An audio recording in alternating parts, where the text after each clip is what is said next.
Hi friends, ഇന്ന് നമ്മുടെ ഈ ചാനലിലെ വ്യൂവേഴ്സ് അയച്ച ഒന്ന് രണ്ട് അനുഭവങ്ങളും ഒപ്പം തന്നെ ഞാൻ വായിച്ച ചില അനുഭവ കഥകളും അനുഭവങ്ങളും പറയാം.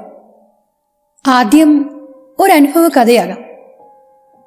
സമയം രാത്രി 9 മണിയോടടുക്കുന്നു. കവലയിലെ കടകൾ പലതും പൂട്ടിത്തുടങ്ങി. അടിവാരമായതിനാൽ ബസ് സർവീസ് 9:30 അവസാനിക്കുമായിരുന്നു. കവല കഴിഞ്ഞാൽ പിന്നീടങ്ങോട്ട് തേയിലത്തോട്ടങ്ങളും വനപ്രദേശവുമായിരുന്നു. ഇടിഞ്ഞു വീഴാറായ ബസ് സ്റ്റോപ്പിൽ കയ്യിലൊരു ബാഗുമായി ഏകയായിരിക്കുന്നൊരു പെൺകുട്ടി. അവൾ ആരെയോ കാത്തിരിക്കുകയാണെന്നത് അവളുടെ ശരീരഭാഷയിൽ നിന്ന് വ്യക്തം. അടുത്തേക്ക് നടന്നു വരുന്ന മധ്യവയസ്കനായ ഒരാളെ കണ്ട് അവൾ തല ഉയർത്തി നോക്കി. അയാളുടെ മുഖം വ്യക്തമായതും അവളൊന്ന് പുഞ്ചിരിക്കാൻ ശ്രമിച്ചു. മുടിയിഴകൾ മുഖത്തേക്ക് വീണിരുന്നതിനാൽ അവളുടെ മുഖം വ്യക്തമല്ലായിരുന്നു. എങ്കിലും അയാൾ അവളെ തിരിച്ചറിഞ്ഞു. എന്നാ മോളെ ഇവിടെ ഇരിക്കുന്നത്? അമ്മ വന്നില്ലായോ കൂട്ടിക്കൊണ്ടുപോകാൻ? അയാൾ ചോദിച്ചു. ഇല്ല വർഗീസേട്ടാ, അമ്മയെ കാത്തു തന്നെയാണ് ഞാൻ ഇരിക്കുന്നത്. സ്റ്റേഷനിൽ നിന്ന് ഒരു ഫ്രണ്ടാണ് ഇവിടം വരെ എത്തിച്ചത്. അമ്മയോട് ലാസ്റ്റ് ബസ്സിൽ വരുമെന്നാ പറഞ്ഞിരിക്കുന്നത്. അതുകൊണ്ടാവും വൈകുന്നത്. ഫോണിൽ വിളിച്ചിട്ട് കിട്ടുന്നുമില്ല, അവൾ വിഷമത്തോടെ പറഞ്ഞു. ജീൻസും ടോപ്പുമാണ് അവളുടെ വേഷം. കയ്യിൽ ഒരു വലിയ ബാഗുമുണ്ട്. ബാംഗ്ലൂരിൽ നഴ്സിംഗിന് പഠിക്കുകയാണ്. 3-4 മാസത്തിലൊരിക്കലാണ് അവൾ വീട്ടിലേക്ക് വരുന്നത്. അയാളുടെ വീട് കഴിഞ്ഞ് കുറച്ചു ദൂരം മാത്രമേ അവളുടെ വീട്ടിലേക്കുള്ളൂ. അധികം വീടുകളൊന്നുമില്ലാത്ത ഒരു തോട്ടം എസ്റ്റേറ്റ് ആയിരുന്നു അത്. എസ്റ്റേറ്റിലെ തൊഴിലാളികളായിരുന്നു അവളുടെ അമ്മയും അയാളുമൊക്കെ. ബസ് സ്റ്റോപ്പിൽ നിന്ന് തോട്ടത്തിനിടയിലൂടെ കുറച്ച് നടന്നു വേണം അവരുടെ വീട്ടിലെത്താനായിട്ട്. രാത്രിയായാൽ ആ വഴിക്ക് ആൾസഞ്ചാരം നന്നേ കുറവാണ്. പലർക്കും ഭയമായിരുന്നു രാത്രി ആ വഴിക്കിറങ്ങി നടക്കാൻ എന്നതാണ് സത്യം. കല്ലും മണ്ണും നിറഞ്ഞ വഴിയരികിൽ മറയില്ലാത്ത ഒരു പൊട്ടക്കിണറുണ്ട്. ആ പൊട്ടക്കിണറ്റിൽ പണ്ടെങ്ങും ഒരു സ്ത്രീയെ ആരോ കഴുത്ത് ഞെരിച്ച് കൊന്നു താഴ്ത്തിയിട്ടുണ്ടെന്നും ആ സ്ത്രീയുടെ ആത്മാവ് ആ കിണറ്റിൽ തന്നെ ഉണ്ടെന്നുമായിരുന്നു അവിടുത്തെ ജനങ്ങളുടെ വിശ്വാസം. പലരും രാത്രിയിൽ അവിടെ ഒരു സ്ത്രീയുടെ രൂപം കണ്ടു ഭയന്നിട്ടുണ്ടത്രേ. അമ്മ പറഞ്ഞു തന്ന ആ കഥകൾ കേട്ട് അവൾക്കും ആ വഴിക്ക് പകൽ നടക്കാൻ തന്നെ ഭയമായിരുന്നു. അയാളുടെ വീട് കഴിഞ്ഞ് അവരുടെ വീട്ടിലേക്ക് പോകുന്ന വഴിയായിരുന്നു ആ പൊട്ടക്കിണർ. ഇനിയിപ്പോ എന്നാ ചെയ്യാനാ മോളെ? നേരം ഒരുപാടായില്ലയോ? ഇനി ഇവിടെ ഇരിക്കുന്നതും ശരിയല്ല കേട്ടോ. മോൾ എന്റെ കൂടെ പോരെ, ഞാൻ വീട്ടിലാക്കി തരാം. അത് കേട്ടതും അവൾക്ക് സന്തോഷമായി. ശരി ചേട്ടാ, അമ്മയെ കാത്തു നിന്ന വൈകുകയേ ഉള്ളൂ. പേടിക്കേണ്ട, ഞാനില്ലേ മോളെ, വരൂ. അയാൾ അവൾക്ക് ധൈര്യം കൊടുത്തു. അവർ റോഡിന്റെ ഒരു വശം ചേർന്ന് നടക്കാൻ തുടങ്ങി. കുറച്ച് മുന്നോട്ട് പോയതിനു ശേഷം അവർ മണ്ണിട്ട ഇടവഴിയിലേക്ക് ഇറങ്ങി. ആ വഴിയിലെ അവസാനത്തെ വഴിവിളക്ക് കഴിഞ്ഞതും ഇരുട്ടിന് കനം കൂടാൻ തുടങ്ങി. അയാൾ കയ്യിലിരുന്ന ടോർച്ച് തെളിയിച്ചു. ടോർച്ചിന് വെട്ടം ഇച്ചിരി കുറവാ മോളെ, എന്നാലും വഴി കാണാം. മോളിന്റെ പിന്നിൽ നടന്നോളൂ, വല്ല ഇഴജന്തുക്കളും കാണും, അയാൾ പറഞ്ഞു. അയാൾ പറഞ്ഞതുപോലെ അവൾ അനുസരിച്ചു. ചുറ്റും ചീവിടിന്റെ ഒച്ച കനത്തു വന്നു. അകലെ എവിടെയോ കുറുക്കന്മാരുടെ ഓരിയിടൽ കേൾക്കാം. കുറച്ച് നിലാവുള്ളതുകൊണ്ട് ആകാശത്ത് കറുത്തിരണ്ട മേഘങ്ങൾ തെളിഞ്ഞു കാണാമായിരുന്നു. അവരുടെ ചെരുപ്പുകൾ കരിയിലകൾ പതിയുന്നതിന്റെ ശബ്ദം വ്യക്തമായിരുന്നു. കേട്ടോ മോളെ, ആൻസിക്കും +2 കഴിഞ്ഞാൽ പിന്നെ മോളെപ്പോലെ നഴ്സിംഗിന് ചേരണമെന്ന ആഗ്രഹം. അവളുടെ അമ്മായി റോസ്ലി അങ്ങ് ലണ്ടനിലല്ലയോ? അവളേതാണ്ടൊക്കെ ഇവക്ക് പറഞ്ഞ് പിരികയറ്റിയിരിക്കുകയാ. അതാ ഇവക്കിച്ചിരി ഇളക്കം. പക്ഷേ എനിക്ക് അവളെ പിരിഞ്ഞിരിക്കാൻ പറ്റില്ലെന്നേ, അയാൾ വിഷമത്തോടെ പറഞ്ഞു. അതിനെന്താ ചേട്ടാ, നല്ലതല്ലേ അത്? അവൾ ചോദിച്ചു. നിഷ്കളങ്കമായ അയാളുടെ സംസാരം പണ്ടേ അവൾക്കിഷ്ടമാണ്. ആൻസി എന്ന് വെച്ചാൽ അയാൾക്ക് ജീവനായിരുന്നു എന്നും അവൾക്കറിയാമായിരുന്നു. ആന്ന് മോളെ, ആകെയുള്ളൊരു കൊച്ചല്ലേ, അവളുടെ ഇഷ്ടം അങ്ങോട്ട് സാധിച്ചു കൊടുത്തൂടെ എന്ന് അവളുടെ അമ്മയും. എന്നാ പിന്നെ അങ്ങനെ ആവട്ടെ അല്ലേ മോളെ. ഇനി അതിനുള്ള ഫീസിനുള്ള തുക കണ്ടെത്തണം. ആധാരമാണേൽ പണയത്തിലാണേ, മറ്റെന്തെങ്കിലും വഴി നോക്കണം. എനിക്കാകെയുള്ള പ്രതീക്ഷ അവൾ മാത്രമാണ്. അവൾക്ക് വേണ്ടിയാ ഞാൻ ജീവിക്കുന്നത് തന്നെ. അയാൾ സംസാരം തുടർന്നുകൊണ്ടേയിരുന്നു. അവൾ എല്ലാം മൂളിക്കേട്ടു. ആകാശത്ത് മിന്നൽ പിണരുകൾ തെളിയുന്നുണ്ടായിരുന്നു. അപ്പോൾ വേഗം നടക്കൂ മോളെ, നല്ല മഴക്കുള്ള കോളുണ്ടെന്നാ തോന്നുന്നേ. അവർക്ക് ചുറ്റും മരങ്ങൾ മാത്രം. ആരെയും ഭയപ്പെടുത്തുന്ന നിശബ്ദതയായിരുന്നു അവിടെ. ടോർച്ചിന്റെ വെട്ടത്തിൽ വഴി മാത്രമേ വ്യക്തമായി കാണുമായിരുന്നുള്ളൂ. അപ്പോഴേക്കും അവർ ഏകദേശം ആ കിണറിന്റെ അടുത്തെത്താറായിരുന്നു. വീണ്ടും മിന്നിയ ആ മിന്നലിൽ ആ കിണർ വ്യക്തമായി തെളിഞ്ഞു വന്നു. അവളുടെ അനക്കമൊന്നും കേൾക്കാതെ ആയതോടെ അയാളൊന്ന് നിന്നു. എന്താ ചേട്ടാ നിന്നത്? നടക്കൂ. ഈ സ്ഥലം എത്തുമ്പോൾ എന്നും എനിക്ക് ഭയമാണ്. ചെറുപ്പത്തിലെ ഓരോന്ന് കേൾക്കുന്നതല്ലേ. പെട്ടെന്ന് മനസ്സൊന്ന് പിടഞ്ഞു. അതാണ് ഞാനൊന്നും മിണ്ടാതിരുന്നത്. അയാൾ അവളെ തിരിഞ്ഞു നോക്കി. അവളുടെ മുഖം ശാന്തമായിരുന്നു. കാറ്റത്ത് മുടികൾ മുഖത്തേക്ക് വീണ് കിടന്നിരുന്നത് കണ്ടാൽ ആരും അപ്പോൾ ഒന്ന് ഭയപ്പെടുമായിരുന്നു. എന്നാ മോള് മുന്നേ നടന്നുകൊള്ളൂ, ഞാൻ പുറകെ വരാം. മോൾക്ക് പേടിക്കാതെ നടക്കാലോ. അത് കേട്ടതും അവൾ പെട്ടെന്ന് തന്നെ മുന്നിലേക്ക് നടന്നു. പെട്ടെന്ന് എവിടെ നിന്നോ ഒരു വവ്വാൽ അവർക്കിടയിലൂടെ പറന്നു. അതിൻ്റെ ചിറകിടി ശബ്ദം അവളെ ഒന്ന് ഭയപ്പെടുത്തി. കാറ്റിന് ശക്തി കൂടിക്കൊണ്ടേയിരുന്നു. ചുറ്റും ആരെയും ഭയപ്പെടുത്തുന്ന ഇരുട്ട്. അവൾ മുന്നോട്ട് തന്നെ നടന്നു. ടോർച്ചിന്റെ വെളിച്ചം മാത്രമായിരുന്നു ആകെ ഒരു ആശ്വാസം. കിണർ കഴിഞ്ഞ് അവൾ അല്പം നടന്നപ്പോഴാണ് കിണറ്റിലേക്ക് കല്ല് വീഴുന്നത് പോലെ ഒരു ശബ്ദം പുറകിൽ നിന്ന് കേട്ടത്. ഒരലർച്ചയും. അവൾ പെട്ടെന്ന് ഞെട്ടിത്തിരിഞ്ഞു നോക്കി. ടോർച്ചിന്റെ വെളിച്ചം കൂടെ പോയതോടെ അവിടെ ആകെ ഇരുട്ടായി. അയാളുടെ ശബ്ദം കേൾക്കാതെ ആയപ്പോൾ അവൾ ഉറക്കെ അയാളെ വിളിച്ചു. അവളുടെ ശബ്ദം ഇടറിയിരുന്നു. മറയില്ലാത്ത കിണറായതിനാൽ വെളിച്ചമില്ലാതെ ആ കിണർ കാണാനൊക്കില്ലായിരുന്നു. അയാൾ ആ കിണറ്റിൽ വീണിട്ടുണ്ടാകുമെന്ന ഭയത്താൽ അവൾ ഉറക്കെ അലറി. കാറ്റിനോടൊപ്പം ഇടിമിന്നൽ ശക്തമായതോടെ അവൾ ശരിക്കും ഭയന്നുപോയി. കിണറ്റിൽ നിന്ന് ശക്തമായ അലർച്ച അവൾ കേൾക്കുന്നുണ്ടായിരുന്നു. അത് അയാളുടേതാണെന്ന് അവൾക്ക് മനസ്സിലായി. അവളുടെ കണ്ടമിടറി. ഒന്ന് ഉറക്കെ ശബ്ദിക്കാൻ പോലും അവൾക്കാവുന്നില്ലായിരുന്നു. അവൾ പതിയെ കിണറ്റിനരിയിലേക്ക് നടന്നു. പട്ടികളുടെ ഊരിയിടൽ ശബ്ദം ഉയർന്നു വന്നു. അവൾ ആകെ ഭയന്ന് വിറച്ചിരുന്നു. കിണറ്റിലേക്ക് എത്തി നോക്കാൻ ശ്രമിക്കുന്നതിനിടെയാണ് അവളുടെ പിന്നിൽ നിന്ന് ഒരു കൈ ഉയർന്ന് അവളെ തൊടാനായി വന്നത്. ആ കൈ അവളെ ശക്തമായി പിടിച്ച് പിന്നോട്ട് വലിച്ചു. അവൾ ഭയന്നലറിക്കൊണ്ട് ഞെട്ടിത്തിരിഞ്ഞു നോക്കി. എന്താ മോളെ, എന്തിനാ നീ കിണറ്റിന് കരയിലേക്ക് വന്നത്? നിന്റെ ഫോൺ എന്തു പറ്റി? എത്ര നേരമായി ഞാൻ വിളിക്കുന്നു. അവളുടെ അമ്മയായിരുന്നു അത്. അമ്മയെ കണ്ടപ്പോൾ അവൾക്ക് കുറച്ച് ആശ്വാസമായെങ്കിലും മുന്നേ നടന്ന സംഭവം അവളെ ഭയത്തിലാക്കിയിരുന്നു. അമ്മേ, നമ്മുടെ വർഗീസേട്ടൻ. വിറയാർന്ന ശബ്ദത്താൽ അവൾ കിണറ്റിൻകരയിലേക്ക് ചൂണ്ടി. അവരും ഞെട്ടലോടെ അവിടേക്ക് നോക്കി. എന്താ മോളെ, എന്ത് പറ്റി നിനക്ക്? അവിടെ ആരുമില്ലല്ലോ. വേഗം വാ, നമുക്ക് വീട്ടിലേക്ക് പോകാം, അവർ പറഞ്ഞു. അല്ലമ്മേ, അമ്മയെ കാണാണ്ട് വിഷമിച്ചിരുന്ന എന്നെ വർഗീസേട്ടനാണ് ഇവിടം വരെയും കൊണ്ടുവന്നത്. പക്ഷെ ചേട്ടൻ കാല് തെറ്റിയ കിണറ്റിൽ വീണു. ആരെയെങ്കിലും വിളിച്ചുകൊണ്ടുവാ, നമുക്ക് ചേട്ടനെ രക്ഷിക്കണം, അവൾ ഭയത്തോടെ പറഞ്ഞു. അത് കേട്ടതും അമ്മ അവളുടെ കയ്യിൽ മുറുകെ പിടിച്ചു വലിച്ച് വീട്ടിലേക്ക് നടന്നു. അവരുടെ മുഖം ആകെ വിയർത്തിരുന്നു. അമ്മേ, കൈവിട്, അവൾ കൈ കുടയാൻ ശ്രമിച്ചു. അമ്മ അവളുടെ കൈ മുറുകെ തന്നെ പിടിച്ചു. അവളെയും കൊണ്ട് വീട്ടിലേക്ക് ഓടിക്കയറി. ഉടൻ തന്നെ കഥകടച്ച് കുറ്റിയുമിട്ടു. മേശപ്പുറത്ത് ജഗ്ഗിലിരുന്ന വെള്ളത്തിന്റെ പകുതി ഒറ്റ വലിക്ക് കുടിച്ചതിന് ശേഷം അവർ ജഗ്ഗ് അവൾക്ക് നേരെ നീട്ടി. അവളും ആകെ കിതച്ചിരുന്നു. വെള്ളം വാങ്ങി കുടിക്കുന്നതിനിടെ അവൾ അമ്മയുടെ മുഖത്തേക്ക് നോക്കി. ആ മുഖത്ത് പരിഭ്രമം പ്രകടമായിരുന്നു. എന്താ അമ്മ ഇത്? ഇങ്ങനെയാണോ ചെയ്യേണ്ടത്? നമുക്കിത് പോലീസിൽ അറിയിക്കാം, അതും പറഞ്ഞ് അവൾ ഫോൺ എടുത്ത് ഡയൽ ചെയ്യാൻ ഒരുങ്ങി. പക്ഷേ അവർ അവളുടെ ഫോൺ പിടിച്ചു വാങ്ങി.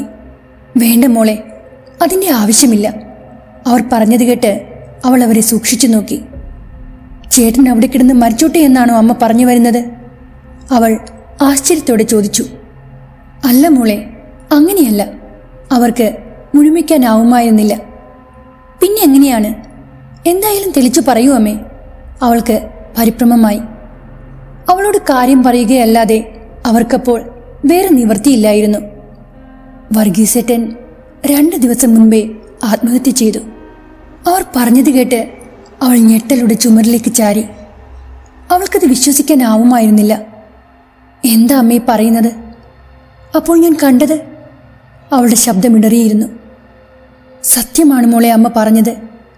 ആൻസി ആ പുതിയ ബസ്സിലെ കണ്ടക്ടറുടെ കൂടെ ഒരാഴ്ചക്ക് മുമ്പ് ഒളിച്ചോടിയിരുന്നു. ആ വിഷമം സഹിക്കാനാവാതെയാണ് അയാളത് ചെയ്തത്. പരീക്ഷയായതിനാൽ നീ ടെൻഷൻ അടിക്കേണ്ടെന്ന് കരുതിയാണ് ഞാനിത് നിന്നോട് പറയാതിരുന്നത്. വീട്ടിൽ വന്നിട്ട് പറയാമെന്നാണ് കരുതിയത്. അത് കേട്ട് തരിച്ചിരിക്കാനേ അവൾക്കാവുമായിരുന്നുള്ളൂ. അവളുടെ മനസ്സിലേക്ക് അയാളുടെ മുഖം ഒരിക്കൽ കൂടി തെളിഞ്ഞു വന്നു. ആ ഭയാനകമായ അനുഭവത്തിൽ നിന്ന് അവൾക്ക് മോചിതയാവാനേ കഴിയുന്നില്ലായിരുന്നു. അപ്പോഴേക്കും പുറത്ത് ശക്തമായ ഇടിവെട്ടോടെ മഴ പെയ്യാൻ തുടങ്ങിയിരുന്നു. ഈ പറയുന്ന അനുഭവം ഇസബല്ലയുടെയാണ്. ഇസബല്ലയുടെ വാക്കുകളിലൂടെ ഞാൻ ഈ അനുഭവം നിങ്ങളോട് പറയാം. എൻ്റെ പല്ലുകൾ കമ്പിയിടുന്നതിനായി ഒരു ദന്തരോഗ വിദഗ്ധനെ കാണാൻ പോയി. അദ്ദേഹം ചികിത്സാ പ്ലാൻ തീരുമാനിച്ചു. കമ്പിയിടുന്നതിന് മുന്നോടിയായി കുറെ കാര്യങ്ങൾ ചെയ്യേണ്ടതുണ്ട്. അതിനായി ഒരു ദിവസം ക്ലിനിക്കിൽ പോവാനും നിർദ്ദേശിച്ചു.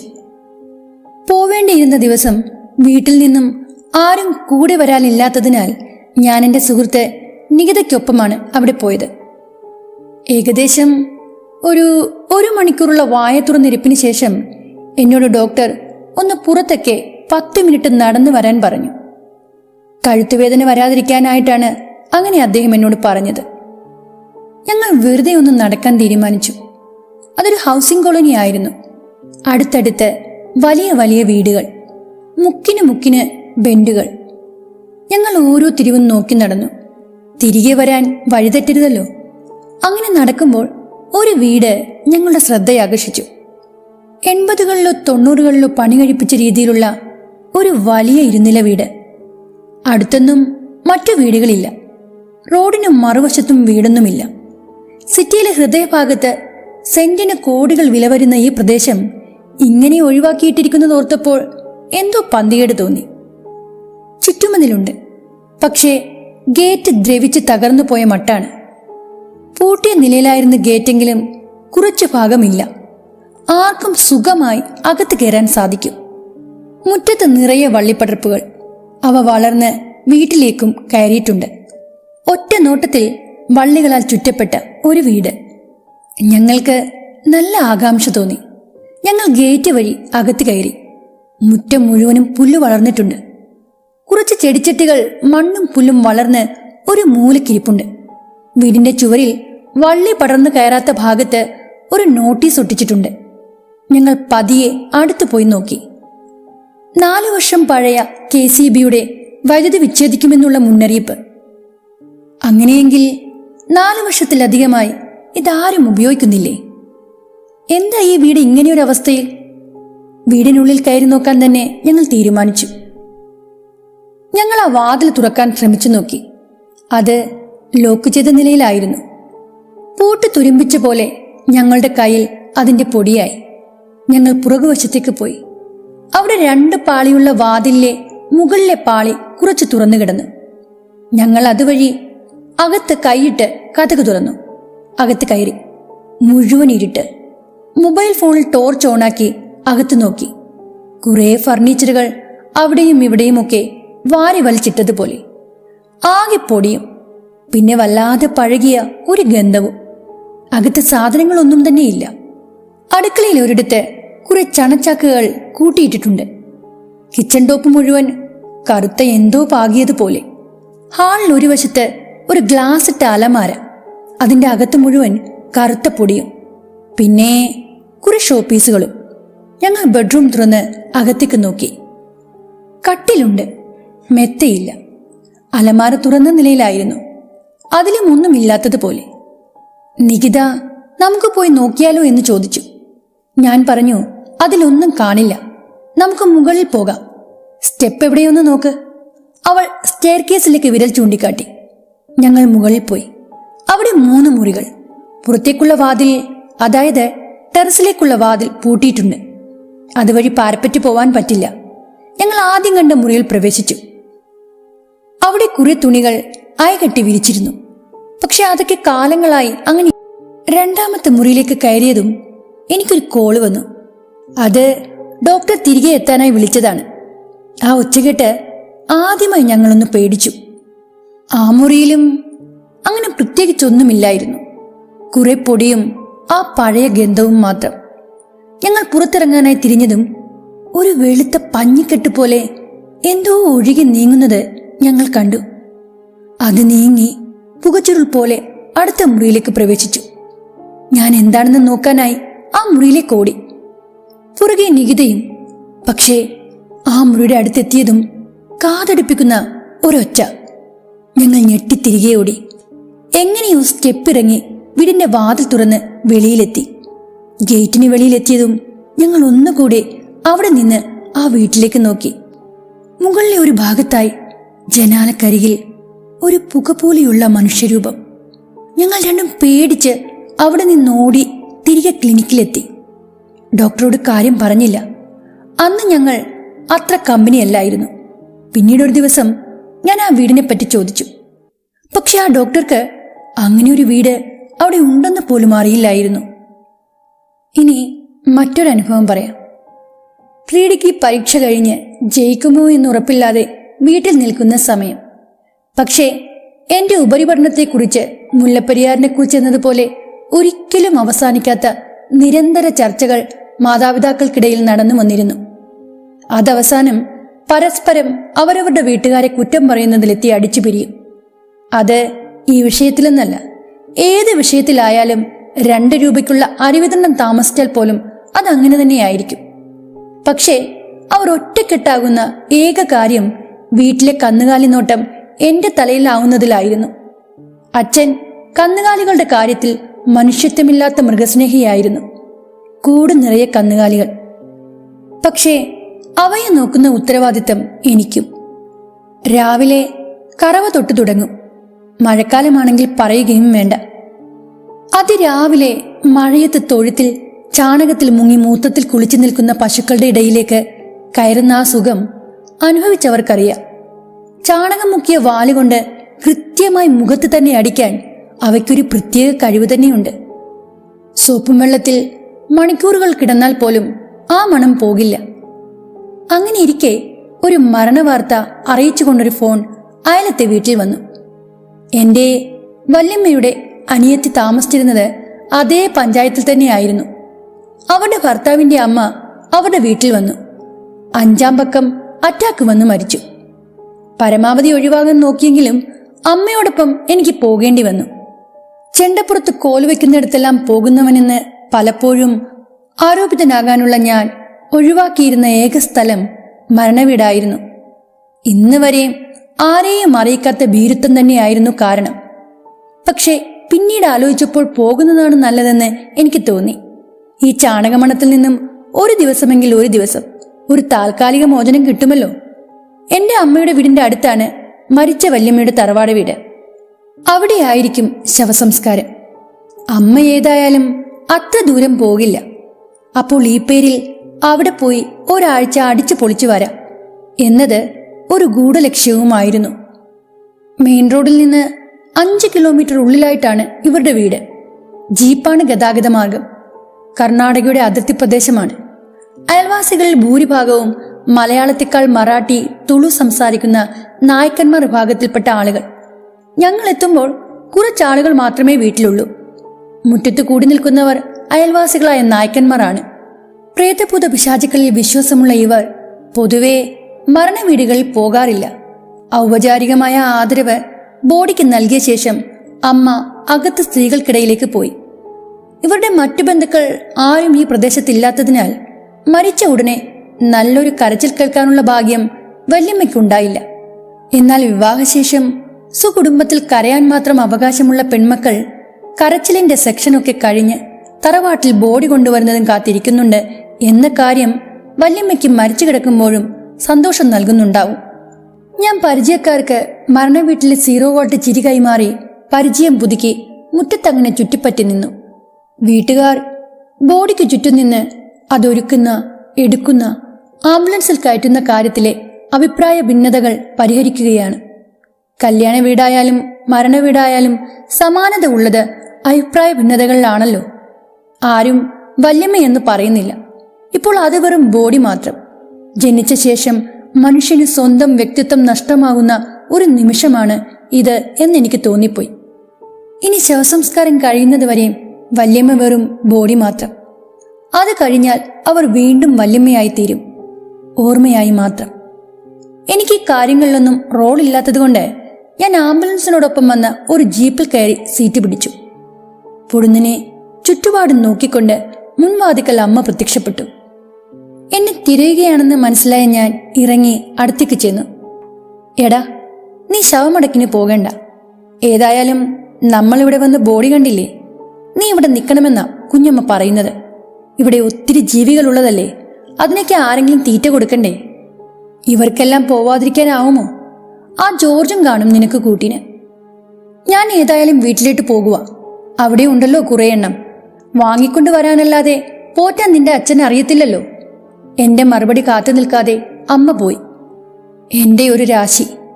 അച്ഛനൊരു കന്നുകാലി സ്നേഹി മാത്രമായിരുന്നെങ്കിൽ കുഞ്ഞമ്മയുടെ ഭർത്താവ് മുണ്ടുമടക്കി കുത്തിമുറുക്കി ചുവപ്പിച്ച ഒരു മേനാകാന്തിയായിരുന്നു. 8 പശുക്കൾ, ഒരു കാള, 2 പന്നികൾ, ഒരു തത്ത, 4 പട്ടികൾ, ഡയറി പിടിച്ച കുറെ കോഴികൾ, പോരാത്തതിന് കാർഷിക വിളകളുടെ മേൽ അതിക്രമം വിനോദമാക്കിയ 2 ആടുകൾ. ഒരു മിനി കാഴ്ച ബംഗ്ലാവായിരുന്നു അത്. അകത്ത് നടന്ന ചർച്ചയിൽ എന്റെ പേര് അഭിമാനപൂർവ്വം നിർദ്ദേശിച്ച് എനിക്കിട്ട് പണി തന്നത് അമ്മയാണെന്ന് ഉറപ്പായിരുന്നു. ദോശക്കല്ലേന്ന് കോഴിക്കോട്ടെ കായ വറക്കുന്ന എണ്ണച്ചെമ്പിലേക്ക് വീണ അവസ്ഥ. പക്ഷെ യഥാർത്ഥ പ്രശ്നം മറ്റൊന്നായതിനാൽ ഇക്കാര്യം നിസാരവൽക്കരിക്കപ്പെട്ടു. ഇവർ ഇവിടെ താമസം തുടങ്ങിയിട്ട് ഒരു 3 വർഷമായി കാണും. ഒരു പട്ടരുടെ കയ്യിൽ നിന്നാണ് ഇവർ ഇത് വാങ്ങിയത്. അവിടുത്തെ വാസ്തുശില്പ രീതിയിൽ വാതിലുകളും ജനലുകളും കുറഞ്ഞ 8ഓളം ഇടുങ്ങിയ വെളിച്ചം കിടക്കാത്ത മുറികളുള്ള, പട്ടർക്ക് കൊണ്ടുപോകാൻ പറ്റാതെ ഉപേക്ഷിച്ച ഒരു വലിയ പത്തായവുമുള്ള ഒരു വീട്. പട്ടരുടെ പൂർവികരെയെല്ലാം ശവദാഹം നടത്തിയിരിക്കുന്നത് വീടിനോട് ചേർന്നാണ്. വൈകുന്നേരം 7 മണിക്ക് ശേഷം പുറത്തിറങ്ങാത്ത നായ്ക്കന്മാർ പറഞ്ഞു പരത്തിയിരുന്ന പല കഥകളും പറഞ്ഞു കേട്ടത് മനസ്സിലുണ്ടായിരുന്നു. അതുകൊണ്ട് മുമ്പ് ഒരിക്കലും അവിടെ ഒരു രാത്രി കഴിയാനുള്ള ഒരു സാഹചര്യം ഞാൻ ഉണ്ടാക്കിയിട്ടില്ല. അന്ന് വരെ വായിച്ചും പറഞ്ഞും കേട്ടിട്ടുള്ള സർവത്ര പ്രേതയക്ഷി കഥകളും എന്റെ അനുവാദം കൂടാതെ എന്റെ മനസ്സിലേക്ക് കടന്നു വന്നു.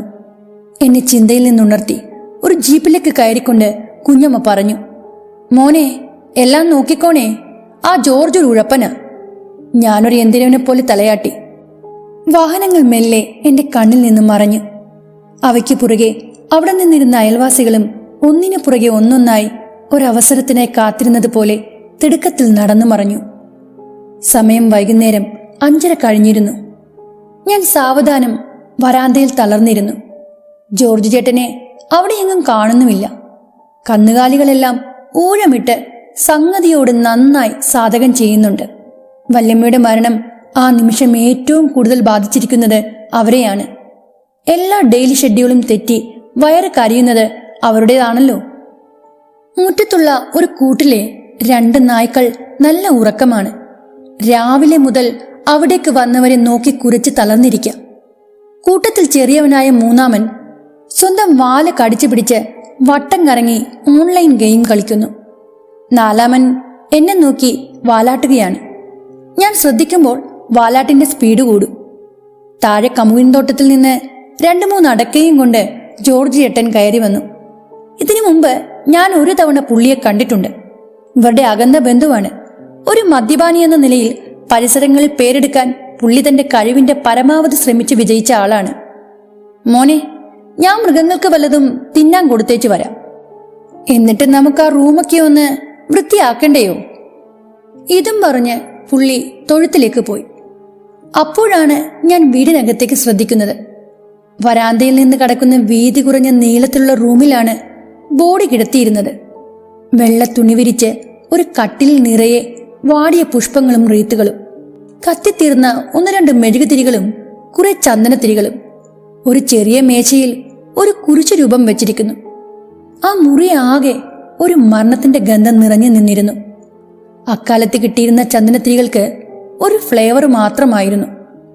എന്നെ സംബന്ധിച്ച് അത് മരണത്തിന്റെ ഗന്ധമായിരുന്നു. ഈ മുറിയുടെ 2 വശത്തും 2 ചെറിയ മുറികൾ. നടുമുറിയിൽ നിന്ന് അകത്തേക്ക് കടക്കുന്ന മുറിയിൽ കിടന്നാണ് വല്യമ്മച്ചി മരിച്ചത്. അവിടെ കിടന്ന കട്ടിലിൽ എന്തൊക്കെയോ ഇരിക്കുന്നുണ്ട്. ആ മുറിയിൽ നിന്ന് ഒരു ജനൽ അടുക്കളയിലേക്ക്, മച്ചിലേക്കുള്ള കോവണി, മച്ചുംപുറം നിറയെ മലയോര കർഷകന്റെ വീട്ടിൽ കാണാവുന്ന കാർഷിക ഉൽപ്പന്നങ്ങളും മറ്റ് ലൊട്ടിലൊടുക്കു സാധനങ്ങളും കൂട്ടിയിട്ടിരിക്കുകയാണ്. മുൻപ് വന്നപ്പോൾ പലതവണ കയറിയിറങ്ങിയിട്ടുള്ളതാണ്. ജോർജ് ചേട്ടൻ തിരിച്ചു വന്ന ഉടൻ ഞങ്ങൾ കട്ടിലെടുത്ത് മുറ്റത്തിട്ട് കഴുകി. മുറിയൊക്കെ അടിച്ചു വാരി കഴുകി വൃത്തിയാക്കി. എല്ലാം കഴിഞ്ഞപ്പോൾ സമയം രാത്രി 8 കഴിഞ്ഞിരുന്നു. എന്നാ മോനെ, ഞാൻ എൻ്റെ വീട് വരെ ഒന്ന് പോയച്ചു വരാം, നിനക്ക് വല്ലതും കഴിക്കണ്ടയോ? അതും പറഞ്ഞ് പുള്ളി ഒരു ബീഡിയും കത്തിച്ച് നേരെ മുറ്റത്തെ ഇരട്ടിലേക്ക് ഇറങ്ങിപ്പോയി. പുള്ളിയുടെ ആ തീരുമാനം എന്നെ ഞെട്ടിച്ചു കളഞ്ഞു. അയാൾ തിരിച്ചു വരുന്നതുവരെ ഞാൻ ഒറ്റയ്ക്കിരിക്കണം. എങ്കിലും എൻ്റെ ആ ഭയം ഞാൻ വെളിയിൽ കാണിച്ചില്ല. കുറച്ച് നടന്ന് തിരിഞ്ഞു നിന്ന്, നിനക്ക് പേടിയുണ്ടോ? ദാ ഞാൻ പെട്ടെന്ന് വന്നേക്കാം എന്ന് പറഞ്ഞ് പുള്ളി റോഡിലേക്ക് ഇറങ്ങി. ലൈറ്റ് വെട്ടം അകന്നകന്ന് പോയ പോലെ ഭയം എന്നിൽ ആവാസിച്ചു. അകത്തിരിക്കാനുള്ള ധൈര്യം ഇല്ലാതിരുന്നതുകൊണ്ട് ഒരു വിളക്ക് കത്തിച്ചു വെച്ച് ഞാൻ പുറത്തിരുന്നു. ഉയർന്ന സ്ഥലമായതിനാൽ കാറ്റ് ചെറുതായി വീശുന്നുണ്ടായിരുന്നു. കാർമേഘക്കെട്ടുകൾക്കിടയിൽ ഒളിച്ചു കളിച്ച നിലാവിന്റെ വെട്ടം ഇടയ്ക്കിടയ്ക്ക് മാത്രമേ കാണാൻ സാധിച്ചിരുന്നുള്ളൂ. നായ്ക്കൾ ഇടയ്ക്കിടയ്ക്ക് ചാടി എണീറ്റ് ചുറ്റുപാടും നോക്കി കുരച്ചുകൊണ്ടിരുന്നു. ഇവയ്ക്കാണല്ലോ പ്രേതഭൂത പിശാചുക്കളുടെ സാന്നിധ്യം പെട്ടെന്ന് മനസ്സിലാക്കാനാവുക. അവയുടെ ഓരോ കുരയും വല്യമ്മയെയും പട്ടന്മാരെയും കണ്ടിട്ടാണെന്ന് ഞാൻ കരുതിപ്പോയി. ഞാൻ വിഹുലതയോടെ ജോർജ് ചേട്ടൻ വരുന്നതും കാത്ത് റോഡിലേക്ക് നോക്കിക്കൊണ്ടിരുന്നു. ആ വീട്ടിൽ നിന്ന് നോക്കിയാൽ കാണാൻ ദൂരത്തിൽ ഒരയൽപ്പക്കവുമില്ലായിരുന്നു. ഉള്ളവർ തന്നെ 7 മണിക്ക് ശേഷം പുറത്തിറങ്ങാത്ത നായ്ക്കന്മാരായിരുന്നു.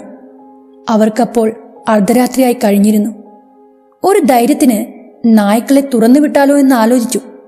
പക്ഷേ പരിചയമില്ലാത്ത എന്നോട് നായ്ക്കൾ എങ്ങനെ പെരുമാറുമെന്ന കാര്യത്തിൽ എനിക്ക് പേടിയുണ്ടായിരുന്നു. ഞാൻ രണ്ടും കൽപ്പിച്ച് ആ നായ്ക്കളെ അഴിച്ചുവിട്ടു. ഞാൻ ഓടി വീടിനകത്ത് കടന്നു. വരാന്തയോട് ചേർന്ന ഒരു മുറിയിൽ ഒരു കസേരയിലിരുന്നു. പെട്ടെന്ന് മച്ചിൻപുറത്ത് വലിയൊരു ശബ്ദം കേട്ടു. എന്തൊക്കെയോ തെന്നി നീങ്ങുന്നതിന്റെ ഒച്ച പോലെ തോന്നി. ഒന്ന് നിലക്കുമ്പോൾ മറ്റൊന്ന്. ഞാൻ സർവ്വദൈവങ്ങളെയും വിളിച്ച് കസേരയിൽ ചുരുണ്ടിരുന്നു. എഴുന്നേറ്റ് നോക്കാനുള്ള ആഗ്രഹമുണ്ടായിരുന്നെങ്കിലും ഭയം അതിനെ കീഴ്പ്പെടുത്തി കളഞ്ഞു. മുറിയിൽ ചന്ദനത്തിരിയുടെ മണം കൂടി വരുന്നതായി എനിക്ക് തോന്നി. സമയം നോക്കിയപ്പോൾ 9:30. ഏയ്, ഇപ്പൊ പ്രേതങ്ങൾ ഇറങ്ങാനുള്ള സമയമായിട്ടില്ലല്ലോ. അവരുടെ ഡ്യൂട്ടി ടൈം 12 കഴിഞ്ഞല്ലേ. ഞാൻ സ്വയം ആശ്വസിച്ചു. എന്റെ മനസ്സിനെ കൂടുതൽ തണുപ്പിച്ചുകൊണ്ട് എലികളുടെ കരച്ചിൽ മച്ചിൽ നിന്ന് കേട്ടു. എല്ലാ മച്ചുംപുറവും എലികളുടെ നൈറ്റ് ക്ലബ് ആണല്ലോ. അടക്കുകളുടെ മുകളിലൂടെ എലികൾ നടത്തിയ സ്കേറ്റിംഗ് ശബ്ദമായിരിക്കാം ഞാൻ കേട്ടത് എന്ന് കരുതി ഞാൻ സമാധാനിച്ചു. മനസ്സ് ശാന്തമായപ്പോൾ ചന്ദനത്തിരി മണവും കുറഞ്ഞതുപോലെ. ഇവിടെ കുറെ പൂച്ചകളുള്ളതാണല്ലോ. അപ്പോൾ ആരനുവദിച്ചു എലികളുടെ ഈ അഴിഞ്ഞാട്ടം? ഞാൻ പൂച്ചകളെ വിളിക്കുന്ന രീതിയിൽ ശബ്ദമുണ്ടാക്കി. കുറച്ചു കഴിഞ്ഞപ്പോൾ നൈറ്റ് ഡ്യൂട്ടി സ്ഥിരമായി ചെയ്ത് ഉറക്കം തൂങ്ങിയായ ഗ്രൂപ്പ് 4 സെക്യൂരിറ്റിക്കാരനെ പോലെ ഒരു പൂച്ച തന്റെ തല അകത്തെ മുറിയിൽ നിന്ന് വെളിയിലേക്ക് നീട്ടി. 1 ഔൺസ് പാല് പോലും കുടിക്കാൻ ശക്തിയില്ലാത്ത ഈ പൂച്ചയാണ് ഇപ്പൊ പാറാവ്. ചുമ്മാതെയല്ല എലികൾ അഴിഞ്ഞാടുന്നത്. പൂച്ചയുടെ മണം കിട്ടിയിട്ടോ എന്തോ. 2 നായകൾ ഉഗ്രശബ്ദത്തിൽ കുരച്ചുകൊണ്ട് ഇരുട്ടിൽ നിന്ന് വാതിക്കലേക്ക് പറന്നെത്തി. പൂച്ച പ്രാണനും കൊണ്ട് അകത്തേക്ക് പാഞ്ഞു. പെട്ടെന്ന് തന്നെ നായ്ക്കൾ കുരച്ചുകൊണ്ട് റോഡിലേക്ക് ഓടി. ദൈവമേ, ജോർജ് ചേട്ടനാണ്. എന്റെ പോയ ധൈര്യം എല്ലാം ഒരു നിമിഷ നേരം കൊണ്ട് തിരിച്ചു വന്നു. പോയ അവസ്ഥയിലല്ല പുള്ളിയുടെ വരവ്. സ്വന്തം പെരുമ നിലനിർത്തിയിട്ടുണ്ട്. കാല് നിലത്തുറയ്ക്കുന്നില്ല. എനിക്കുള്ള ഭക്ഷണത്തോടൊപ്പം തന്നെ രാത്രിയിലേക്ക് പുള്ളിക്കായുള്ള ചാരായം കയ്യിൽ ഒരു കുപ്പിയിൽ കരുതി. സ്നേഹം കൂടാൻ ചെന്ന നായ്ക്കളെ നല്ല പച്ച തെറി വിളിച്ച് ആട്ടിപ്പായ്ക്കുന്നുണ്ട്. മുറ്റത്തുണക്കാനിട്ടിരിക്കുന്ന അടക്കകളുടെ മുകളിൽ നിന്നാണ് അഭ്യാസം. ഏതു നിമിഷവും താഴെ വീഴും എന്നെനിക്ക് തോന്നി. വീണാൽ ഞാൻ പട്ടിണിയാകും. എക്സസൈസ് കടന്നു വരാത്ത ഏരിയ ആയതുകൊണ്ട് അവിടെ എല്ലാവരും ചാരായ നിർമ്മാണത്തിൽ സ്വയം പര്യാപ്തി നേടിയവരാണ്. ഇത് ജോർജ് ചേട്ടന്റെ ഓൺ പ്രൊഡക്ഷനാണ്. ഞാൻ ഭക്ഷണം കഴിച്ച സമയം കൊണ്ട് പുള്ളി കുപ്പിയിലുണ്ടായിരുന്നത് മുഴുവൻ അകത്താക്കി. എന്നെ നോക്കി പറഞ്ഞു, ഇതൊക്കെ കഴിക്കുന്നത് ഒരു ധൈര്യമാ. അത് കേട്ട മാത്രയിൽ കഴിച്ചുകൊണ്ടിരുന്ന ചോർ എന്റെ തൊണ്ടയിൽ കുടുങ്ങി. അവിടെ പരിചയമുള്ള അങ്ങേര് അങ്ങനെ പറയണമെങ്കിൽ എന്തെങ്കിലും ഇല്ലാതിരിക്കുമോ? അയാൾ എഴുന്നേറ്റ് KSRTC ബസിന്റെ ഗിയർ ലിവർ ആടുന്നത് പോലെ ആടിക്കൊണ്ട് അമ്മച്ചിയുടെ ബോഡി കിടത്തിയിരുന്ന റൂമിന്റെ വലതുവശത്തുള്ള കട്ടിലിൽ വലിയ ഒച്ചയോടെ വീണു. ഞാൻ പുറകെ ഓടിയെത്തി. വീണതുപോലെ തന്നെ വായ പകുതി തുറന്ന് അയാൾ ഉറങ്ങിക്കഴിഞ്ഞിരിക്കുന്നു. അതുവരെയും എന്റെ ശ്രദ്ധയിൽ നിന്ന് മാറിയ വീടിന് ചുറ്റുമുള്ള ശബ്ദകോലാഹലങ്ങൾ തിരിച്ചു വന്നു. ആ മുറിയിൽ ഒരാൾക്ക് കൂടി കിടക്കാനുള്ള ഇടമില്ല. ആ മുറിയോട് അടുത്തെങ്കിലും കിടക്കണമെങ്കിൽ വല്യമ്മയുടെ ബോഡി കിടത്തിയ മുറിയിൽ കിടക്കണം. അതിനുള്ള ധൈര്യമില്ലാത്തതുകൊണ്ട് ആ മുറിയുടെ ഇടതുവശത്തുള്ള മുറിയിൽ ഞാൻ കിടന്നു. സർവ്വ ദൈവങ്ങളെയും വിളിച്ച് കണ്ണിറുക്കി അടച്ചു കിടന്നു. ഉറങ്ങാൻ പറ്റില്ല എന്നെനിക്കറിയാമായിരുന്നു. ഓരോ ചെറിയ ശബ്ദവും എന്നെ അലോസരപ്പെടുത്തിക്കൊണ്ടിരുന്നു. പട്ടികൾ വീടിനു ചുറ്റും പാഞ്ഞു നടന്നു കുരയ്ക്കുകയാണ്. സമയം 11 കഴിഞ്ഞിരുന്നു. മറ്റൊരവസരത്തിൽ ഏറ്റവും അരോചകമാവുമായിരുന്ന ജോർജ് ചേട്ടന്റെ ഫ്യൂഷൻ കൂർക്കംവലിയായിരുന്നു ആ സമയം എന്റെ വലിയ ബലം. ഉറങ്ങാൻ വേണ്ടി അറിവുള്ള സർവ്വ പൊടിക്കൈകളും പ്രയോഗിച്ചു. 1 മുതൽ 1000 വരെയും തിരിച്ചുമെണ്ണി. അറിയാവുന്ന പ്രാർത്ഥനകൾ മുഴുവൻ ചൊല്ലി. പക്ഷേ ഉറക്കം അതകന്നു നിന്നു. ഈ സമയം നായകളുടെ കുര ഓരിയിടലായി മാറിയിരുന്നു. ആത്മാക്കളെ കാണുമ്പോഴാണത്രേ അവ പേടിച്ച് ഇത്തരം ഒച്ച ഉണ്ടാക്കുക. ഞാൻ പുതപ്പിനടിയിലേക്ക് ചുരുണ്ടു. വിയർത്ത് കുളിച്ചു. തട്ടിൻപുറത്ത് അപ്പോഴും എലികളുടെ പാർട്ടി അതിന്റെ ഉച്ചസ്ഥായിയിൽ എത്തിയിരുന്നു. ഞാൻ മുടങ്ങാതെ സമയം നോക്കിക്കൊണ്ടിരുന്നു. അങ്ങനെ എപ്പോഴോ ഞാൻ മയങ്ങിപ്പോയി. എന്തോ താഴെ വീണ ഒച്ച കേട്ടാണ് ഞാൻ ഞെട്ടി ഉണർന്നത്. എന്റെ തലയിണ കീഴെ ഇരുന്ന ടോർച്ച് താഴെ വീണതാണ്. അതുമെടുത്ത് ഉടനെ ഞാൻ സമയം നോക്കി. 2 മണിയാകുന്നു. അപ്പോൾ മച്ചിൻപുറത്ത് അനക്കമൊന്നുമില്ല. ജോർജ് ചേട്ടൻ ഫ്യൂഷൻ നിർത്തി ഗസൽ ടോണിൽ കൂർക്കം വലിക്കുന്നത് കഷ്ടിച്ച് എനിക്ക് കേൾക്കാം. നായ്ക്കൾ ഇടയ്ക്കിടയ്ക്ക് കുരയ്ക്കുന്നുമുണ്ട്. എല്ലാം ശാന്തമായല്ലോ എന്ന് വിചാരിച്ച് ഞാൻ തിരിഞ്ഞു കിടന്നു. ഒരല്പസമയം സമാധാനമായി കടന്നുപോയി. പെട്ടെന്ന് എന്നെ ഞെട്ടിച്ചുകൊണ്ട് നായകൾ ചിലത് ഓരിയിടാനും മറ്റുള്ളവ ഉഗ്രശബ്ദത്തിൽ കുറച്ച് വീടിനു ചുറ്റും ഓടാനും തുടങ്ങി. തുടർന്ന് അടുക്കള ഭാഗത്തു നിന്ന് വലിയ ശബ്ദം കേട്ടു. തട്ടിൻപുറത്തേക്ക് എന്തോ ഓടിപ്പോകുന്നൊരു ശബ്ദം. മച്ചിൽ എന്തൊക്കെയോ ഉരുണ്ടു വീഴുന്നു. ആകെപ്പാടി ഭയം ജനിപ്പിക്കുന്ന അന്തരീക്ഷം. ഞാൻ ചാടി മുറിക്ക് വെളിയിലേക്കിറങ്ങി. ജോർജ് ചേട്ടന്റെ അടുത്തേക്ക് ഓടി. ഉറക്കെ വിളിച്ചു. കൂർക്കമ്മലിയുടെ കട്ട മാറ്റിപ്പിടിച്ചതല്ലാതെ ഉണരാൻ പുള്ളിയുടെ വാറ്റുചാരായം അനുവദിച്ചില്ല. ഞാൻ രണ്ടും കൽപ്പിച്ച് അടുക്കള ഭാഗത്തേക്ക് വിറച്ചുകൊണ്ട് നടന്നു. വല്യമ്മച്ചി അന്ത്യശ്വാസം വലിച്ച മുറി കടന്നു വേണം അവിടേക്ക് പോകാൻ. ആ മുറിയിൽ കടന്ന ഞാൻ ഞെട്ടിത്തരിച്ചുപോയി. നിലത്തുകൂടെ കുറെ വെള്ളം ഒഴുകി വരുന്നു. വെള്ളത്തിലേക്ക് ഞാൻ ടോർച്ച് തെളിച്ചു നോക്കി. കുറച്ചു മാറി ഒരു പല്ല്, അതിന് കുറച്ചപ്പുറത്തായി മറ്റൊന്ന്. പെട്ടെന്ന് മച്ചിൻപുറത്ത് നിന്നുള്ള കോവണി വഴി ഒരു വലിയ പെരിച്ചാഴി ചാടി വന്നു. അടുക്കളയിലേക്കോടി. പുറകെ വലിയൊരു പൂച്ചയും.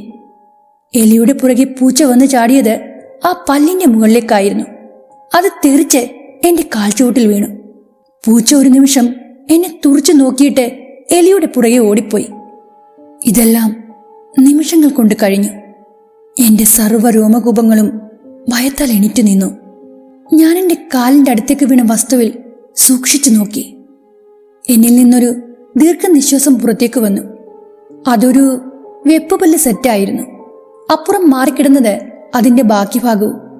ഒരു സ്റ്റീൽ ഗ്ലാസും അതിനടുത്ത് നിന്നായി ഞാൻ കണ്ടെടുത്തു. വല്യമ്മയുടെ പല്ല് സെറ്റിലെ ഒന്ന് രാത്രി ഉറങ്ങും മുമ്പ് പതിവ് പോലെ ഊരി ഗ്ലാസ്സിലെ വെള്ളത്തിലിട്ട് ജനൽപ്പടിയിൽ വെച്ചിരുന്നതാവണം. നായ്ക്കൾ ഓടിച്ചപ്പോൾ അടുക്കളയിൽ കയറി ജനാല വഴി മുറിയിലേക്ക് കടന്ന പൂച്ച അത് തട്ടിമറിച്ചിട്ട് ആ ശബ്ദത്തിൽ പേടിച്ച് മച്ചിൻപുറത്തേക്ക് ഓടിപ്പോയി. ഞാൻ ആ പല്ല് ഒരു കടലാസിൽ പൊതിഞ്ഞെടുത്തു. ഒരു വിളക്കും കത്തിച്ച് വരാന്തയിലേക്ക് ഇറങ്ങി. അത് മുറ്റത്തിന് താഴേക്ക് ശക്തിയോടെ വലിച്ചെറിഞ്ഞു. പിന്നെ സാവധാനം വരാന്തയിൽ വന്നിരുന്നു. അങ്ങനെ ഇരുന്ന ആ സമയത്ത് എന്റെ നോട്ടം വല്യമ്മച്ചിയെ കിടത്തിയിരുന്ന ആ മുറിയിലേക്ക് പാളി വീണു. അവിടെ ആ കട്ടിലിൽ വെള്ള പുതച്ച് വല്യമ്മച്ചി കിടക്കുന്നുണ്ടെന്ന് എനിക്ക് തോന്നിപ്പോയി. ചിമ്മിണി വെട്ടത്തിന്റെ അരണ്ട വെളിച്ചത്തിൽ അവർ എന്നെ തലതിരിച്ച് നോക്കിയോ? എന്റെ കണ്ണ് മിഴിഞ്ഞുപടിയിരുന്നു പോയി. എത്ര നേരം അങ്ങനെ ഇരുന്നു എന്ന് എനിക്കറിയില്ല. നായ്ക്കളുടെ ഉച്ചത്തിലുള്ള കുര കേട്ടാണ് എനിക്ക് പിന്നീട് പരിസരബോധമുണ്ടായത്.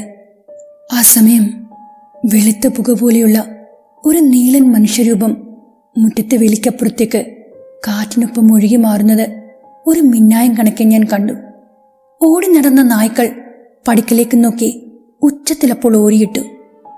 പിന്നീട് അവറ്റകൾ എൻ്റെ അരിയിലേക്ക് ഓടി വന്നു. എന്നോട് സൗഹൃദം ഭാവിച്ചു. എനിക്ക് ചുറ്റും കിടന്നു. എനിക്കപ്പോൾ വല്ലാത്തൊരു സുരക്ഷിത ബോധം തോന്നി. വീട്ടുകാരെ കാണാതെ അവയും പേടിച്ച പോലെ തോന്നി. കാർമേഘങ്ങൾ ആകാശത്ത് നിന്ന് ഒഴിഞ്ഞിരുന്നു. വിശാലമായി തെളിഞ്ഞ ആകാശത്തിൽ കണ്ട ചന്ദ്രബിംബത്തെ നോക്കി ഞാൻ കുറേ നേരമിരുന്നു. നായ്ക്കളുടെ സുരക്ഷിത വലയത്തിൽ ഞാൻ ആ രാത്രി ഒരുവിധം മിനിറ്റ് വെളുപ്പിച്ചു. ഈ അനുഭവം അയച്ചു തന്നത് സുബിനാണ്. ഇദ്ദേഹം നമ്മുടെ ചാനലിലെ ഒരു സബ്സ്ക്രൈബറാണ്. ഇനി തൃശ്ശൂരുകാരനായ സുബിൻ അയച്ചു തന്ന ആ അനുഭവം പറയാം. എൻ്റെ സുഹൃത്തിന് ചെറുപ്പത്തിലുണ്ടായ ഒരു അനുഭവമാണിത്. ചിലപ്പോൾ യഥാർത്ഥമാകാം, അല്ലെങ്കിൽ അവൻ്റെ തോന്നലാവാം.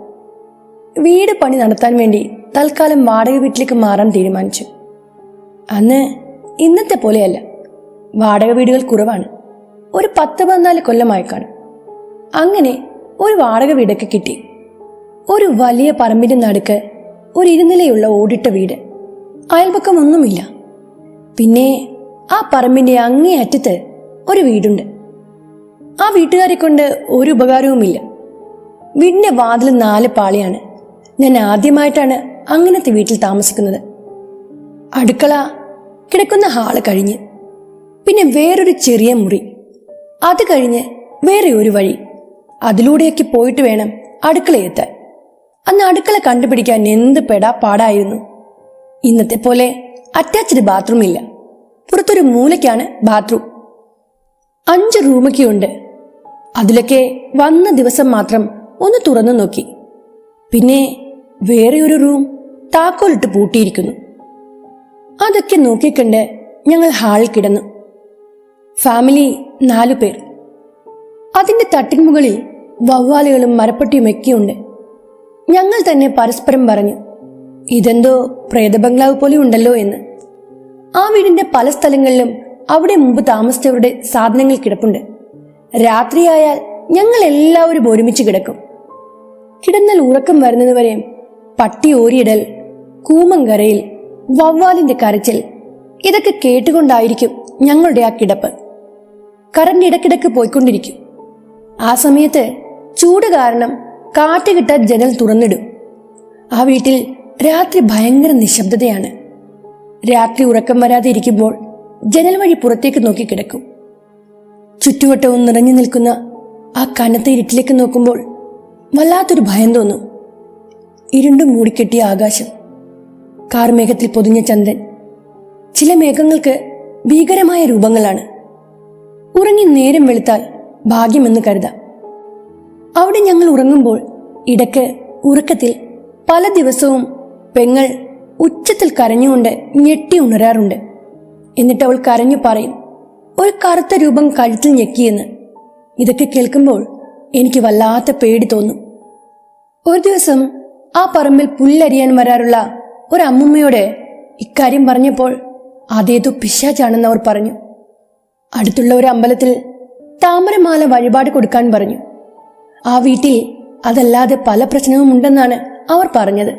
പക്ഷേ ഒന്നും വ്യക്തമായി അവർ പറഞ്ഞില്ല. രാത്രിയിൽ അനുഭവപ്പെടുന്ന ആ ഭയമെല്ലാം നേരം വെളുക്കുമ്പോൾ മാറും. പകൽ ആ വീട്ടിൽ നല്ല രസമാണ്. സന്ധ്യയായാൽ പിന്നെ ഭയത്തിന്റെ നിഴലുകളാവും. അവിടുത്തെ ഒരു പുളിമരത്തിൽ ഒരു പാമ്പ് തൂങ്ങിക്കിടക്കുന്നത് ഞാൻ ആദ്യമായാണ് കണ്ടത്. ഞാൻ കരുതി അത് മാലപ്പാമ്പിന്റെ കുഞ്ഞായിരിക്കുമെന്ന്. അതിനെ അടുത്ത പറമ്പിൽ കിളച്ചുകൊണ്ടിരിക്കുന്ന ചേട്ടനെ കാണിച്ചു കൊടുത്തു. അയാൾ പറഞ്ഞു അതിനെ സൂക്ഷിക്കണമെന്ന്. അത് ഒരു വലിയ അണലിയാണ് പോലും. വീട്ടിലൊക്കെ അത് കയറി നമ്മൾ കിടക്കുന്ന പുതപ്പിൽ ഒളിച്ചിരിക്കുമത്രേ. മനുഷ്യരക്തത്തിന്റെ മണം പിടിച്ച് ജനൽ വഴി ആ പാമ്പ് പുതപ്പിനിടയിലോ അലമാരയിലോ അടുപ്പിന്റെ അടിയിലൊക്കെ ചുരുണ്ടുകൂടും. അണലി മറ്റു പാമ്പുകളെ പോലെയല്ല, അത് പെട്ടെന്ന് ചാടിക്കടിക്കും. അതോടെ മരണമുറപ്പ്. അതും കൂടി കേട്ടപ്പോൾ എനിക്ക് തൃപ്തിയായി. ഒരു ദിവസം വീട്ടുകാരെല്ലാവരും കൂടി ഒരു കല്യാണത്തിന് പോയി. അവർ എന്നെ ഏറെ നിർബന്ധിച്ചു. ഞാൻ ഇല്ലെന്ന് പറഞ്ഞൊഴിഞ്ഞു. ഇവിടെ പ്രേതമുണ്ടാവും, നിന്നെ പിടിച്ച് ചോര കുടിക്കും എന്നൊക്കെ കുട്ടിയായ എന്നോടവർ പറഞ്ഞു നോക്കി. ഹാളിൽ നിന്ന് കളിച്ചാൽ മതി, എവിടേക്കും പോവരുത് എന്നൊക്കെ പറഞ്ഞിട്ട് അവർ എന്നെ തനിച്ചാക്കി കല്യാണത്തിന് പോയി. ഞാൻ അവിടെ വാതിലടച്ചിരുന്നു. കാരണം ആ വീട്ടിൽ ചില മുറികളിൽ ആ വീട്ടുകാരുടെ പഴയ സാധനങ്ങളുണ്ട്. അതൊന്ന് സെർച്ച് ചെയ്യണം. പിന്നെ ഒരു പഴയ കേടായ ഒരു ടേപ്പ് റെക്കോർഡറുണ്ട്. അത് പൊളിച്ച് അതിൻ്റെ സ്പീക്കറും മിനി മോട്ടറും എടുക്കണം.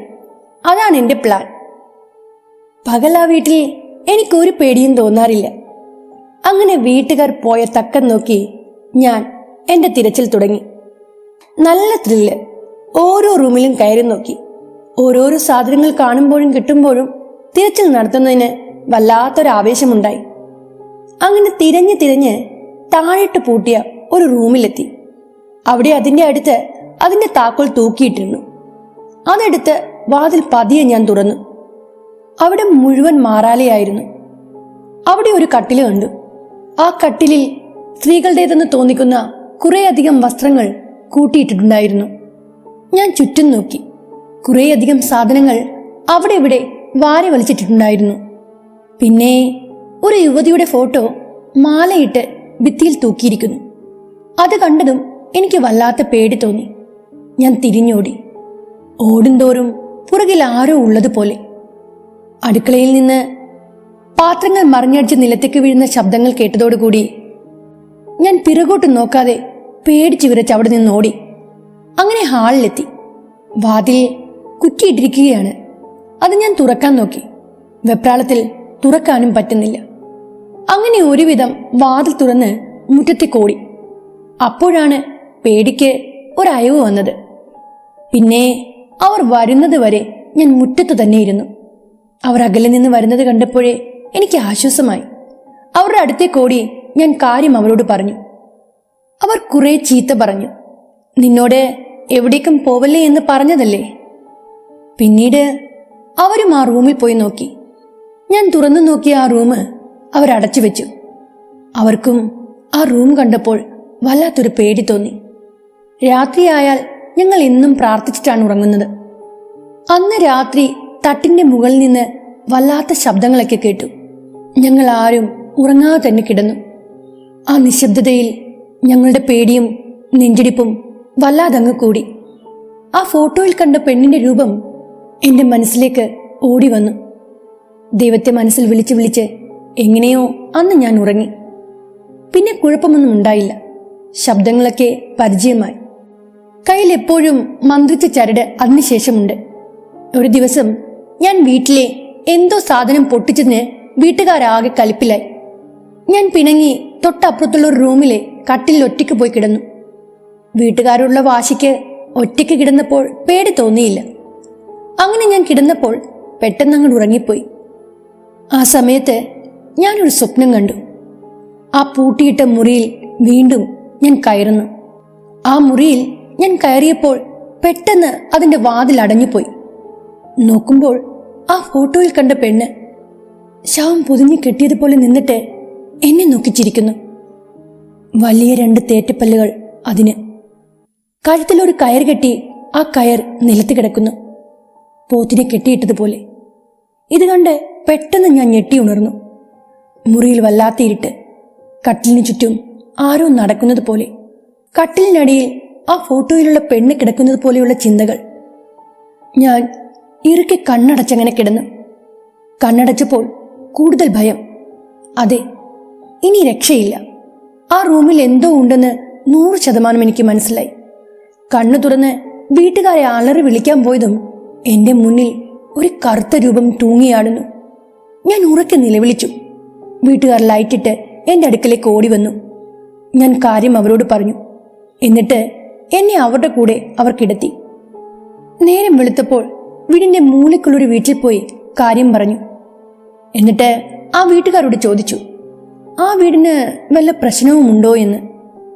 അവർ പറഞ്ഞു, ആ വീടിനെക്കുറിച്ച് അതിൻ്റെ ആൾക്കാരൊന്നും പറഞ്ഞു തന്നില്ലേ എന്ന്. ആരുമൊന്നും പറഞ്ഞില്ല എന്നും ഞങ്ങൾക്കൊന്നും അറിയില്ല എന്നും ഞങ്ങൾ അവരോട് പറഞ്ഞു. ആ വീട്ടിൽ മുന്നേ 3 കുടുംബക്കാർ വാടകയ്ക്ക് നിന്നിട്ടുണ്ട്. 2 ആഴ്ചയിൽ കൂടുതൽ അവർ നിന്നിട്ടില്ലെന്ന്. ആ വീട്ടിലുള്ള ആളുകൾക്ക് അവിടെ നിൽക്കാൻ പറ്റാതെ അവിടെ നിന്നും മാറിപ്പോയി. അത് വാടക കൊടുക്കാൻ ഇട്ടതാണെന്ന്. കാരണം ആ വീട്ടിലെ ഗീത എന്ന പേരുള്ള ഒരു പെണ്ണ് തൂങ്ങി മരിച്ചിട്ടുണ്ടെന്ന്. രാത്രി പലരും ആ പെണ്ണ് ആ വീടിന്റെ മുന്നിലുള്ള മാവിലിരുന്ന് ഊഞ്ഞാലാടുന്നത് കണ്ടിട്ടുണ്ടെന്നും ഒറ്റയ്ക്ക് കിടക്കുന്നവർ ആ വീട്ടിൽ നിന്നും ചില തേങ്ങിക്കരച്ചിലും പാത്രങ്ങൾ വീഴുന്ന ഒച്ചയും കേട്ടിട്ടുണ്ടെന്നും. ഇതൊക്കെ കേട്ടതോടെ ഞങ്ങളുടെ ഭയം ഇരട്ടിയായി. അന്ന് തന്നെ ആ വീട് മാറാൻ നോക്കി. ഞങ്ങളുടെ സാധനങ്ങളൊക്കെ കെട്ടിവെക്കുന്നതിന് വേണ്ടി ഒരു ദിവസം കൂടി ഞങ്ങൾക്ക് ആ വീട്ടിൽ കിടക്കേണ്ടി വന്നു. അന്ന് രാത്രി ഇതൊക്കെ കേട്ടിട്ട് ഉറങ്ങാനേ തോന്നിയില്ല. ലൈറ്റിട്ട് ഞങ്ങൾ ഇരുന്നു. 12 മണിവരെ ഉറങ്ങാതെ ഞങ്ങൾ ലൈറ്റിട്ട് കിടന്നു. പെട്ടെന്ന് കറണ്ട് പോയി. ഭയങ്കര ഇരുട്ട്. കൂമൻ കരയുന്നു. പുറത്ത് പട്ടികൾ ഊരിയിടുന്നു. വല്ലാത്തൊരന്തരീക്ഷം. ആ സമയത്ത് ഇരുട്ടിൽ വീടിന്റെ മച്ചിൽ ഒരു രൂപം ആടുന്നു. ഞങ്ങളെല്ലാം അത് കാണുന്നുണ്ടായിരുന്നു. എൻ്റെ അമ്മ എന്നെയും പെങ്ങളെയും ചേട്ടനെയും കെട്ടിപ്പിടിച്ചിരുന്നു. അത് കണ്ടിട്ട് ഇടയ്ക്ക് വരും, ഇടയ്ക്കത് മാഞ്ഞു പോകും. ഒരു രൂപം കയറിൽ തൂങ്ങിയാടുന്നു. ഞങ്ങളെല്ലാവരും പരമാവധി ഉറക്കി ദൈവത്തെ വിളിച്ചു. അന്ന് രാത്രി ഉറങ്ങാതെ ഞങ്ങൾ ഒരുവിധം നേരം വെളുപ്പിച്ചെടുത്തു. കണ്ണു തുറന്നാൽ ഒരു കറുത്ത നിൽരൂപം തൂങ്ങിയാടുന്നു. പിറ്റേ ദിവസം സാധനങ്ങളെല്ലാം കെട്ടിപ്പിറക്കി ഞങ്ങൾ ആ വീടിന്റെ പടിയിറങ്ങി. ഞങ്ങൾക്ക് ശേഷം ആ വീട്ടിൽ വേറൊരു ഫാമിലിയും താമസിച്ചു. അവർക്കും അതുതന്നെയായിരുന്നു അനുഭവം. ആ വീട് ഇന്നും ആരും വാങ്ങിച്ചിട്ടില്ല. ഇന്നും ആൾപ്പാർപ്പില്ലാതെ കാട് പിടിച്ച് അതവിടെ കിടക്കുന്നുണ്ട്. ഇനി പറയാൻ പോകുന്ന അനുഭവം നമ്മുടെ ചാനലിലെ ഒരു സബ്സ്ക്രൈബറായ അഭിറാമിൻ്റെതാണ്. കണ്ണൂരുകാരനായ അഭിറാമിൻ്റെ ഈ അനുഭവം അദ്ദേഹത്തിൻ്റെ വാക്കുകളിലൂടെ ഞാൻ നിങ്ങളോട് പറയാം. എൻ്റെ പേര് അഭിറാം. കണ്ണൂരാണ് വീട്. ജോലിക്ക് വേണ്ടി എറണാകുളത്ത് ട്രെയിനിങ് കഴിഞ്ഞ് കോഴിക്കോട് കമ്പനി മെസ്സിൽ വന്ന ദിവസം ഒരു 2 നില വീടാണ് ഞങ്ങളുടെ മെസ്സ്. 5 പേർ അവിടെ ഉണ്ടായിരുന്നു. എൻ്റെ കൂടെ ട്രെയിനിങ് കഴിഞ്ഞ കൂട്ടുകാരൻ സഫാദ് പിറ്റേന്ന് ജോയിൻ ചെയ്യേണ്ട ദിവസമായിട്ടും വളരെ വൈകിയാണ് കോഴിക്കോടേക്ക് തിരിച്ചത്. താഴത്തെ നിലയിൽ ആദ്യമേ ഉള്ളവർ ഉണ്ടായിരുന്നത് കൊണ്ട് ഞാൻ വീടിന്റെ മേലേക്ക് വന്നു. മുകളിൽ 2 മുറിയുണ്ട്, ഒരു ബൽക്കണിയും. മുറിയൊക്കെ ഭയങ്കര വൃത്തികേടായിട്ട് കിടക്കുകയാണ്. ബൈക്ക് ഓടിച്ചു വന്നത് കാരണം നല്ല ക്ഷീണമുള്ളതുകൊണ്ട് ഞാൻ വൃത്തിയാക്കാനൊന്നും നിന്നില്ല. മദ്യക്കുപ്പികളും സിഗരറ്റ് പാക്കറ്റുകളും വലിച്ചു തീരാത്ത സിഗരറ്റ് കുറ്റികളും പിന്നെ കുറെ മാറാലയും പൊടിയും നിറഞ്ഞ ആ റൂമിൽ പഴയ ഒരു ബെഡ് എടുത്ത് തട്ടിക്കൂട്ടി ഒരു മൂലയിട്ട് അവിടെ ഞാൻ കിടന്നു. ലോക്കില്ലാത്ത റൂമിലെ ബാത്റൂമിന്റെ വാതിൽ എപ്പോഴും അങ്ങോട്ടും ഇങ്ങോട്ടും ആടിയാടി ശബ്ദമുണ്ടാക്കുന്നുണ്ടായിരുന്നു. അത് കേട്ടുകിടന്ന് ഞാൻ അപ്പോൾ തന്നെ ഉറങ്ങിപ്പോയി. പിന്നീട് ഉണരുന്നത് രാത്രി ഒരു 2 മണിയോടടുപ്പിച്ചാണ്. എന്റെ സുഹൃത്ത് വിളിക്കുന്നത് കേട്ടാണ് ഞാൻ ഉണർന്നത്. അവൻ താഴെ നിന്ന് ഗേറ്റ് തുറന്ന് സ്റ്റെപ്പ് കയറി റൂമിൽ വന്നു. റൂമിൽ ലൈറ്റ് ഇട്ടിരിക്കുന്നു. അവൻ എന്നോട് എന്തൊക്കെയോ സംസാരിച്ച് ഡ്രസ്സ് മാറുകയാണ്. ഞാൻ കണ്ണു തുറന്നില്ല. പക്ഷേ എന്താ ലേറ്റ് ആയതെന്ന് ഞാൻ അവനോട് ചോദിച്ചു. പിന്നെ ഉറക്കപ്പിച്ചിലായതുകൊണ്ട് കണ്ണടച്ച് കിടന്നു. ലൈറ്റ് കാരണം ഞാൻ പുതപ്പ് തലയിലിട്ട് തിരിഞ്ഞു കിടന്നു. അപ്പോഴും ഇത്ര ഉള്ളിലായിട്ടുള്ള വീട്ടിൽ ലൊക്കേഷൻ പോലുമില്ലാതെ വണ്ടിയുമില്ലാതെ അവൻ എങ്ങനെയാണ് എത്തിയതെന്ന് ഉള്ളിലൊരു ചിന്തയുണ്ടായിരുന്നു. പിന്നെ എപ്പോഴോ ഞാൻ ഉറങ്ങിപ്പോയി. രാവിലെ ഇതേ ഫ്രണ്ടിന്റെ കോള് വരുന്നത് കേട്ടാണ് ഞാൻ ഉണർന്നത്. എടാ, രാത്രി റൂം കണ്ടുപിടിക്കാൻ പറ്റിയില്ല, നിന്നെ വിളിച്ചിട്ട് കിട്ടിയുമില്ല, അതുകൊണ്ട് കമ്പനിയിൽ വന്നുറങ്ങി. 9 മണിക്ക് ജോയിൻ ചെയ്യേണ്ടതാണ്, നീയൊന്ന് എന്നെ പിക്ക് ചെയ്യാമോ എന്ന് ചോദിച്ചിട്ട് അവൻ ഫോൺ വെച്ചു. ഇത് കേട്ടപ്പോഴാണ് എനിക്ക് അതിശയമായത്. അപ്പോഴും പേടിയൊന്നും തോന്നിയില്ല. പിന്നീട് ഓരോ തവണ ആലോചിക്കുമ്പോഴും അതൊരു പേടിയായി മാറുകയായിരുന്നു. പതിയെ ആ വീടിനെക്കുറിച്ചും മുന്നേ ആ മുറി ഉപയോഗിച്ച ആളെക്കുറിച്ചും ഞാൻ അന്വേഷിച്ചു. അപ്പോഴാണ് വളരെ മുൻപ് അവിടെ താമസിച്ചിരുന്ന എൻ്റെ അതേ പ്രായമുള്ള ഒരാൾ അവിടെ മരണപ്പെട്ടിരുന്നു എന്നറിയാൻ സാധിച്ചത്. എൻ്റെ കൂടെ വന്ന ആ കൂട്ടുകാരൻ വളരെ പെട്ടെന്ന് തന്നെ ജോലി ഉപേക്ഷിച്ചു പോയി. പിന്നീട് ഒരുപാട് തവണ ആ വീട്ടിൽ ഒറ്റയ്ക്ക് താമസിക്കേണ്ടി വന്നിരുന്നു. അടുക്കളയിൽ നിൽക്കുമ്പോൾ പുറകിലൂടെ ഒരാൾ പോയതുപോലെ പലവട്ടം തോന്നും. സന്ധ്യയായാൽ ആ വീടിന് ചുറ്റും മാത്രം വല്ലാത്ത ഇരുട്ടാണ്. അടുത്തുള്ള മാങ്ങയില്ലാത്ത മാവിൽ നിന്ന് വീടിന്റെ ഉമ്മറത്തേക്ക് മാങ്ങ നിർത്താതെ വീഴുന്ന ശബ്ദം കേട്ടു. ഞാൻ പലവട്ടം ഉണർന്നിരുന്നു. പോയി നോക്കുമ്പോൾ ഒന്നും കാണില്ല. അവിടെ ഒറ്റയ്ക്കുള്ള ദിവസങ്ങളിൽ എന്റെ ഉറക്കം നഷ്ടപ്പെട്ടിരുന്നു. പിന്നീട് ട്രെയിനീസായി വന്നവരെല്ലാം വെളുത്ത രൂപങ്ങളും ശബ്ദങ്ങളും കണ്ടു പേടിച്ചു. ആരും 3 മാസത്തിൽ കൂടുതൽ അവിടെ നിന്നില്ല. 1 വർഷം കഴിഞ്ഞപ്പോൾ ഞാനും അവിടെ നിന്ന് മാറി. ആ വീട്ടിൽ നിന്നിരുന്ന സമയത്ത് അനാവശ്യ ദേഷ്യവും ഡിപ്രഷനുമായിരുന്നു എനിക്ക്. ഇപ്പോൾ ഓർക്കുമ്പോഴാണ് ആ ജീവിതത്തിന്റെ ഭീകരത എനിക്ക് മനസ്സിലാകുന്നത്. ഈ അനുഭവങ്ങളിൽ നിങ്ങളെ ഏറ്റവും ഭയപ്പെടുത്തിയ അനുഭവം ഏതാണെന്ന് പറയണേ. പിന്നെ എൻ്റെ പ്രിയപ്പെട്ട എല്ലാ സുഹൃത്തുക്കൾക്കും സ്നേഹം നിറഞ്ഞ പുതുവർഷ ആശംസകൾ നേരുന്നു. ഇനി വരുന്ന ദിവസങ്ങൾ എല്ലാവർക്കും സന്തോഷത്തിൻ്റെയും സമാധാനത്തിൻ്റെയും ദിവസങ്ങളായിരിക്കട്ടെ. Wish you a happy new year my friends.